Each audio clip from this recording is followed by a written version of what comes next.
Good afternoon, Poke Sports, and welcome to another tier list video. In today's tier list, we're going to go ahead and look at the electric typing. Pokemon's favorite mascot, Pikachu, is on this list, so let's see where that takes us. Let's see what tier Pikachu is going to be in, and I hope you guys are excited. If you guys are excited, hit the subscribe button for more tier lists to come. We're going to go through every single type that we have so far in Sword and Shield, so stick around for that. Like I like doing in the majority of these videos, I like to go ahead and kind of give us a little bit of a baseline. What's at the top, what's at the bottom, everything else is in between. So let's start with the top. I think there's very little people that can argue with me on this one. Regieleki, S tier. When you make the fastest Pokemon in the game, you make a very good Pokemon. Who would have guessed? Regieleki, disgusting speed, disgusting special attack, disgusting ability, disgusting typing. I mean, this is one of the best ways to get some speed control in your game with Electro Web. It's one of the best ways to take care of Kyogre in the current metagame, take care of a bunch of other flying types, because there are a lot of flying types that you'll find that out in a later video. I think flying is one of the most abundant typings in the game. So, you know, it's a great counter to flying types to have an electric type on the field. And along with that, only one weakness. Granted, a lot of these Pokemon and a lot of electric types in general like to go fast and hit hard. You'll find it very rare that you have a tanky electric type. There are some, but you know, it's not too common. But current meta right now, and you know, past metas, ever since Regieleki was introduced, it has been top 5 in every single series in VGC. So I think it goes without saying that it's definitely an S tier. It's definitely the top of the list. Definitely most likely and nearly surely the best electric type in the game. Which brings us to the bottom of the list. Worst of the worst. Trash of the trash. Where do we stand here? Stunfisk. So that's what we're looking at here. Top of the list, Regieleki. Bottom of the list, Stunfisk. Everything else in between. And I think if we're going to put Regieleki so high up, it goes fair to say that I would honestly put Thundurus right next to it. Thundurus right now, same reason. Kyogre's a threat. Dynamax is a thing. Defiant Thundurus with max Airstreams and max Lightnings. You know, countering things like Incineroar because Incineroars love the game. Other Intimidators like Landorus will give you a +1 boost. I mean, it just makes sense to put that Pokemon there. It's such a threat, and if you guys haven't ever played with Defiant Thundurus, I'd highly consider it because it's a blast for sure, and it'll blast through a Kyogre even harder. What do we got left now? I mean, we got a bunch of Pokemon left. I'm looking at Plusle and Minun. They look like they want to stand right next to Stunfisk there. Plusle and Minun, they're cute. That's pretty much it. They're cute. They're adorable. Zapdos kind of a nice other electric flying type. A lot of people don't like to go Thundurus, so go Zapdos instead. It does fit the niche well. It does what electric types need to do, and it hits hard. Nothing much else to say there. I'm going to go ahead and put Thundurus Therian a bit lower. It's an electric flying type like Zapdos. It does get Volt Absorb like Zapdos, but it's not as tanky as Zapdos, right? Zapdos can actually build tank and take hits. Thundurus Therian, not so much. And I wouldn't say that Thundurus Therian is at par with Thundurus per se. I think there's a very obvious difference between the two. Moving on with the rest of the list, I'm looking at Pokemon like Emolga. I'm looking at Pokemon like Togedemaru. Togedemaru, though, I have seen play. And I would consider it to be not that bad. In fact, I'd say Togedemaru is a solid C tier. It's like the perfect C tier. Togedemaru does really great next to Pokemon like Gyarados. It does really well. It has very cool abilities, too. It has both Lightning Rod and Sturdy. It can Paraflinch you with Zing Zap and Iron Head. So I think it's a fun mod. It's definitely not bad. It has a place. D tier, I'm gonna say Boltund. I can't be the only one that was disappointed with Boltund. I thought Boltund was gonna be something because it has cool abilities like Strong Jaw and like competitive. You know, Milotic is popular simply because of its ability in competitive. So I think a lot of people, myself included, were disappointed with the stats they decided to go ahead and give Boltund. It just didn't enable Boltund at all. It put Boltund in a spot where it's just like, meh. Who really cares about Bolt? Raichu though. Raichu solid B. I would say Raichu is better than Togedemaru as a lightning rod user. In fact, I think Raichu is the go-to lightning rod user when you find it that your team does have a big electric weakness and you have a Gyarados on the team or you have Yveltal on the team or, you know, Pokemon that just doesn't want to get electrocuted. Raichu is the go-to. Raichu is the one that you're like, okay, I'll go ahead and stick a Raichu on it and then my problem will be solved. That on top of Fake Out, on top of Encore, great support bond. You stick a Sash on it, you don't even notice that the defenses are garbage.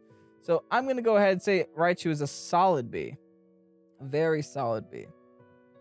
Now let's go into the Rotom forms. I think we'll go ahead and put the Rotom Sparkplug in F tier. I don't think you guys should really be using Rotom Sparkplug. I guess Ghost type Rotom. It just doesn't have the stats that the other Rotoms do. Like, I'll actually even put Rotom Fan above Rotom Sparkplug in my opinion. But looking at the Rotom forms, I'd say that, man, this is going to be a little difficult, but I'm going to put Rotom Heat in an A tier. Rotom Heat saw a lot of play in VGC and Sword and Shield. It's one of the most solid ways to stand in front of a Zacian and not care because you resist both the Steel and the Fairy typing. You don't really resist the Sacred Sword, but you can just easily Dynamax and knock it out. You're not too concerned with that. Speaking of Rotom forms, I think Rotom Wash, I can comfortably put it right next to Rotom Heat. I think they're equally good for different reasons, right? It's not like one does something better than the other. They're both just tanky special attackers that can't get hit by ground moves. So let's go ahead and put that in that order. Rotom Frost, I mean, it's better than Rotom Fan, but I wouldn't put it at par with Togedemaru. So I'm going to say solid D. And then I'll say Mo is about at par with Togedemaru. Mo maybe you could see Mo a little bit more now because you have Kyogres running around. But it just has two stabs that are both good against water. So it's a little bit of redundancy on that part. It does have a lot of weaknesses like Ice, like Fire, that these two just don't have. Rotom Heat only having 2 weaknesses and Rotom Wash only having 1. So it's kind of like, it doesn't do what the other Rotoms do, but it's also not as bad as these two. So we stick it right in the middle. Moving on, we have the Dedenne. I don't know. I don't see it, guys. The Dedenne doesn't impress me. I will say that Morpeko impresses me, though. I've seen Morpekos one-shot things that I don't think it should be one-shotting. Aura Wheel is kind of, I don't want to say OP, but it's got a place. And if you could somehow make Morpeko good, or if you can like somehow find a way to protect Morpeko, then maybe you can get something happening. That's all I'm gonna say. I disagree with that if you must, but that's kind of how I'm feeling. Raikou is kind of great. I wouldn't put it at par with the Rotoms. I kind of put it at par with the Raichu. I put Raichu and Raikou right next to each other. I'm totally not going to mix their names up. But Raikou has Inner Focus. Did get it as a hidden ability this generation along with the other legendary beasts. Does have access to Snarl. Is actually the fastest of the legendary beasts, I believe, on top of it all. So it does have that going for it. My problem is I just feel like Entei does what it does, but better. Or Raikou, Regieleki definitely does what it does, but better. Because a lot of people back or in earlier series would use Raikou kind of like a screen setter / volt switcher, like you just set screens and leave. You can kind of do the same thing with Aleki, unfortunately. So there isn't much that Raikou has above Aleki. Raikou isn't like super tanky, and Aleki loves to run Sash anyway, so its tank is irrelevant. So solid B tier, I think. Tapu Koko's another B tier. Tapu Koko has its place with the Groudons. I know Tapu Koko loves Groudon. It's a very fast Pokemon. Unfortunately, they decided not to give it. I think Tapu Koko is one of the few Pokemon that can go both physical and special. I don't know. I don't think if I want to put Tapu Koko higher, but I'm gonna leave it there. Because I don't think Tapu Koko is better than Raichu. I don't know why. In my opinion, like I know Tapu Koko can be good, and it is fast, but I think it was better when it had Skydrop. You know, they got rid of that move, and that really hurt Tapu Koko a lot. Now, I mentioned this in the last video, but I am including Pokemon on this list that were in BDSP because, you know, there is going to be home compatibility with Sword and Shield later this month. So a lot of the Pokemon in BDSP, if not all the Pokemon in BDSP, are also going to be available in Sword and Shield. So I'm including them in this list because they're going to be here eventually. Speaking of BDSP Pokemon, we got a world champion. Where does Kevin put the world champion on this list? I mean, Follow Me is very good, right? This Pokemon has won a world championship. So it's... But is it good now? Like, what reason would I have to use a Pachirisu over an Indeedee? What reason would I have to use a Pachirisu over Clefairy, over Togekiss? I feel like they're better Follow Me users. I feel like Pachirisu is really good, but only if you build around it. So I'm going to put next to Togedemaru because I feel like they kind of do similar things. They're both support mons. They both sit there to make the rest of the team better. And that's that. That's all there is to it. This is going to get a little complicated because not a lot of these remaining Pokemon are like current meta, but they're not awful either. So I think on a list of good Pokemon, or on a list of just electric types, they're gonna be higher than they actually should be. Let's go with Electrode. Yeah, I think that's a solid B. It's not absolute garbage. You can probably make something happen. Pokemon that are still here that are absolute garbage though, I'm not sure I would say any of these are absolute garbage. Yeah, maybe a Molga. Maybe a Molga. You guys use a Molga? I don't use a Molga. Yeah, the rest would not be absolute garbage. Pincurchin saw a little bit of play because of its unique abilities. So I think Pincurchin is probably a top of D tier. Because it does get Electric Surge. It is a very slow attacker. It does also get Bolt Beak, which was, you know, I guess the signature move of Dracozolt, but they gave it to Pincurchin too. Speaking of Dracozolt, where are we putting Dracozolt? Dracozolt was very... I'm putting Dracozolt in A tier. And the reason why I'm doing this is not because of where Dracozolt is right now. Because if we're going to consider where Dracozolt is right now, it's nowhere special because it's not being played. But where Dracozolt was in Series 3, where Dracozolt was in Series 4, even Series 5, the Dynamax Hustle Dracozolt is terrifying, and it was an archetype. People built whole teams around this thing, and I think it deserves to be there. It's the respect that we should be able to give it. Luxray does identical things to Raikou. They both snarl. They both, you know, well, maybe not completely identical because Luxray doesn't get screens, but they're both support electric types. Luxray is kind of a budget Incineroar if you think about it. It has Intimidate. It has Snarl. It is tanky. You can build it tanky. But Luxray has also the benefit of getting Baby Doll Eyes, which is a priority -1 to the opponent. So you can essentially get your opponents to -2 turn 1.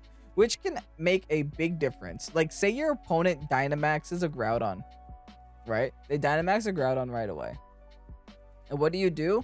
Herdidur, here comes Luxray with the -1 Intimidate and then the Baby Doll Eyes the following turn. You now have a -2 Groudon doing absolutely no damage and they're stuck there for 3 turns because they committed to the Dynamax. That's pretty funny. So, for the humor factor, I'll go ahead and put Luxray. I feel a little bit uncomfortable putting Luxray next to Tapu Koko, though. That I will say. I feel a little bit uncomfortable doing that. I don't know if that means I should move Tapu Koko up. It does. I think Tapu Koko. We'll put it end of A tier. I'll move Tapu Koko up because I feel like Luxray and Tapu Koko are clearly different Pokemon. And Zekrom only restricted on this list, I believe. At least that I can notice. I think a solid A tier as well. Zekrom can find its play. I loved running Zekrom with what was it, Comfy, with the priority Draining Kiss so that you could proc Weakness Policy, Dynamax, and Sweep. That's always really fun to do. Let's go with the Pikachu. Dynamax, or Gmax, sorry. G-Max Pikachu. Not gonna lie, one of the best moves in the game, G-Max Volt, whatever it was called, Volt Tackle or Volt Crash, paralyzes everything. That's a form of speed control. Like, the problem with this Pokemon isn't that it's bad. The problem with this Pokemon is that you have to kind of commit to Dynamaxing it. And you have no other option beyond that, right? It's not good unless you Dynamax it. I'm going to say B. I'm going to say B. I'm not trying to put Raichu and Pikachu on the same tier. But I'm just going to say that it's good. It's not great.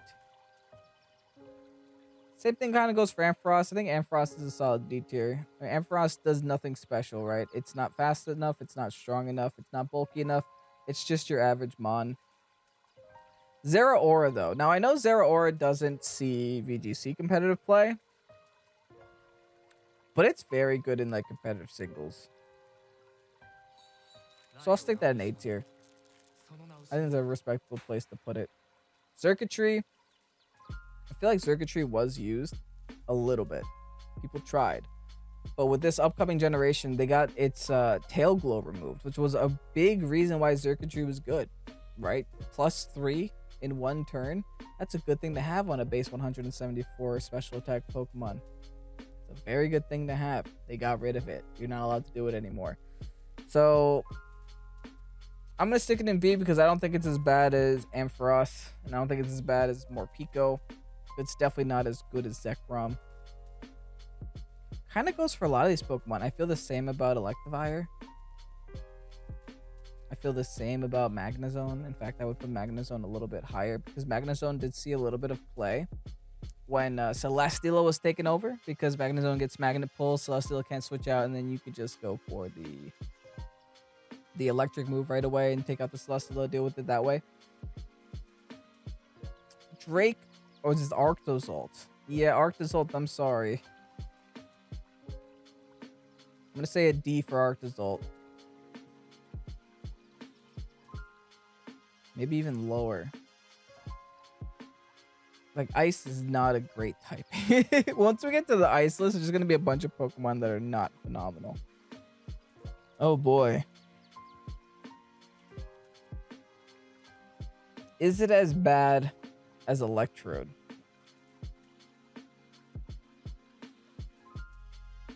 I don't think so. I'll put it at end of C, but as bad as Electrode is like a Lantern. Like, I don't think Lantern can do anything in the current meta. Same thing goes for Jolteon, even though Jolteon is a little bit stronger. So I will say Jolteon is a solid C tier. Manectric does the same thing Jolteon does. If Manectric was Mega Manectric, that would have more respect with me because Intimidate's really good. And being that fast would help it a lot, but it's kind of in the same boat as Jolteon, where it's kind of middle of the road. Actually, I mean, I'm looking at this. I'm looking at Patchy. I'm looking at... No, I'm going to stick... Problem is, these Pokemon are still not amazing. I do feel like this half is better than this half. We'll keep it for like that for now. Vikavolt's pretty average. Vikavolt's actually pretty good for Trick Room teams. I feel like if you can get Vikavolt going with base 145 attack and Levitate, it can do some serious damage. I stand Vikavolt. Galvantula, another one that I think can do something. Especially in singles, Sticky Web user. Definitely not in doubles. I wouldn't use a Galvantula on the doubles team. In fact, just because you can't use it in doubles, we'll go ahead and stick it down here. I'll put it at the top of the half of C. Same thing go. I guess, honestly, the rest of these kind of belong here too. We're going to have a very big C tier, but I can't imagine those in any other scenario. I'm sorry, Manectric. I'm going to say Manectric is trash. Because I was thinking about it, I was saying Manectric is similar to Jolteon, but Jolteon is a lot faster than Manectric. If we're gonna compare them, then we have to realize that big difference. Speed is key when it comes to electric types, and if you can't keep up, then you're gonna have some serious issues. Unless you're tanky like Pincurchin. But anyway, that is the electric type tier list. Of course, these are all my opinions, and they're not definitive at all, and you guys probably have different opinions, but If you do have different opinions, that's what the comment section is for. Please let me know what you think of my list. Please let me know what you disagree with, what you agree with, what you think I did right, wrong.